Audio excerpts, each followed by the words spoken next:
And again, as you're watching this show, maybe you have some input, drop that in the comment section. Maybe a follow-on question, drop it in the comment section, and we'd love to get back to it. So here's the first question, and one that we deal with a lot, and I think is a great question. Here it is.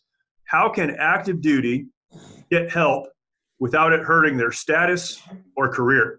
How can active duty get help without it hurting their status or career? And I'll just expand that. Active duty military, or those in the fire service, those who are law enforcement professionals, those who are working and may also be dealing with trauma issues or issues related to their work. How can they get help without it hurting their status or career? Yeah. And I'll let you go ahead and start in on that one, and we can work through that. I think the best place to start is to validate that's a legitimate question. I mean, I think, and you and I work in this space. I mean, we work with the military. This is what we do for a living. We serve those who are serving and provide resiliency programming and recovery programming. Right. And I could say, and I could attest to working with military leadership, it has gotten better.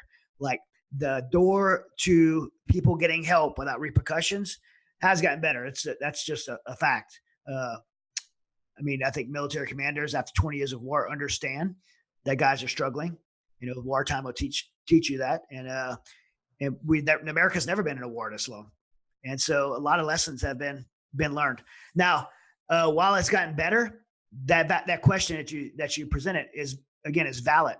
There is a real fear of that. Those who came from the special operations community, like myself, and have top secret clearances and have these rapid deployments, they know that if you go for any kind of clinical or psychiatric help, that very well may compromise your security clearance. Right. And if you lose your security clearance, then you can't do your job.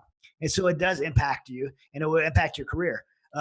I think of aviators as probably one of the best example. If someone is flying a fast-moving aircraft or a helicopter for the military and they're an aviator, and they go in and see a psychologist and for help, their flight status may be in jeopardy. I mean, that doesn't mean people don't care about them. People could say, hey, we care about you. We understand this incident. However, right now, maybe it isn't a good time to fly an aircraft. And that's warranted. And so these people from just these communities, and I know it expands far beyond that, but that's a community that I'm familiar with and one we see a lot in the aviators. Those are very real concerns. So someone that needs help might say, well, I want help, but it's just not quite bad enough yet because I don't want to jeopardize losing my flight status, losing my clearance, not being able to do my job, not being viewed as strong enough by my peers, and my peers are going to see me as weak. And so those reservations make you prolong having to get help. I think back in my own situation, which I was worried about my clearance. I was worried about how I'd be viewed at my peers. And so I just compartmentalized it, stuffed it down, and didn't get help. That only made things worse. And that's what tends to happen. And people aren't asking for help until the wheels fly off. And I will tell you, to answer that question now, I think it's been my last part is kind of endorsing the question. And now I'll answer the question. There is help. If you don't want to go to your command because you're scared about these things, that isn't the only option. And I think that's what we often feel, and many of the military service members or police officers or firefighters feel. They say, well, my only help is to go to my boss and tell him I'm struggling with this. That is an option. But if that's a concern for you, then there are other options. The military has a chaplaincy. And so you think, well, I'm not a person of faith. I don't agree with what the chaplain believes. You don't have to believe what the chaplain believes to get help from them. Right. They're there as a resource officer to help provide a resources to you when you need help. And that doesn't mean that they're going to proselytize to you or try to evangelize you into what they believe. That's not always the case. They have resources. They usually have wisdom and experience to get in that place.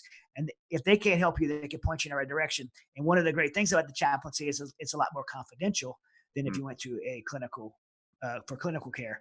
The other thing outside of chaplaincies is we're talking after 20 years of war, Mighty Oaks isn't the only show in town. Right. There's lots of places to go get help that are VSOs, veteran service organizations, that provide free help all over the country. And all you have to, it's a Google search away.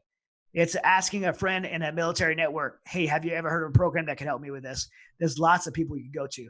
A place that shouldn't be discounted outside of veteran service organizations is a local church. I would tell you that even if you don't believe what that local church believes, many churches in your communities will have biblical counseling that are free, because biblical counseling isn't a charge. We're partners at Mighty Oaks, the Biblical Counseling Coalition, where Curtis Solomon is a friend of ours and a director there. Amazing organization, amazing network of biblical counselors that are there to serve you. Another free resource, and another resource that's going to be confidential. So there's lots of help out there. There's lots of resources. Mighty Oaks is one of them. You get on our website, reach out for help, and maybe if we're not a fit for you, we can point you in the right direction. But going to your command, going to your leadership can be scary, but it isn't the only avenue for help. Right. Yeah, I think that I've said this before, I think we're in a golden age of help for those who are struggling.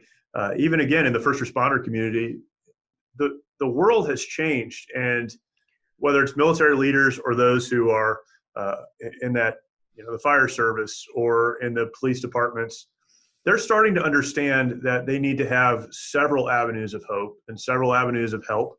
And again, we do this. We go to fire departments. We go to police departments. We speak into different opportunities to share about resiliency. John Davis, who works for us and is a retired police officer, last weekend he went up to Central California to a department going through their academy and talked to those who are coming into the police department about resiliency and about spiritual resiliency. These are opportunities that we have, and there are a lot of them. And just to kind of echo what you said, don't discount other things outside of maybe the normal clinical or medical fields. And I would say this as well, don't discount clinicians, because there are a lot of good ones who can help and at the very least can provide perspective. I think one of the silliest things that particularly in the veteran community people do is say, well, they may be a clinician and they may have gone to school, but that's all they know. They've never been in combat, so they don't know what it's like to be me. And I don't think we need a doctor to have had cancer to know how to help us with cancer and how to treat that, right? There are a lot of people who did not experience the same traumas you've experienced, but they have been to school for 10 or 12 years. I say doctors deliver babies every day, right? Right. And male doctors. They've studied, they've trained, and they've talked to hundreds, if not thousands, of people who are dealing with the same things you are, and they can be a help to you as well. So find the help you need is probably the biggest advice I would give on that one. And if you don't want to endanger your career, as Chad mentioned, find an organization that can help you. 40,000+ veteran service organizations in America. They're not all good, but many of them are. And they're there to help you and funded by Americans who care about helping you. Find one and get the help you need. And that's one of the one of the deliberate things we do at Mighty Oaks is we intentionally are not a clinical program for that reason. We don't want to, if we attach ourselves to that clinical treatment wagon, or attach our wagon to that right. train, right? We fall into that just like every other clinical program, and clinical programs are often required to track and report. And so we, as Mighty Oaks Foundation, choose to not do that. So we could protect confidentiality. Yeah, very good. And the simplest way for us is just reach out to us through our website, and if we can't help you, we know people who can, and we'd be happy to point you that direction.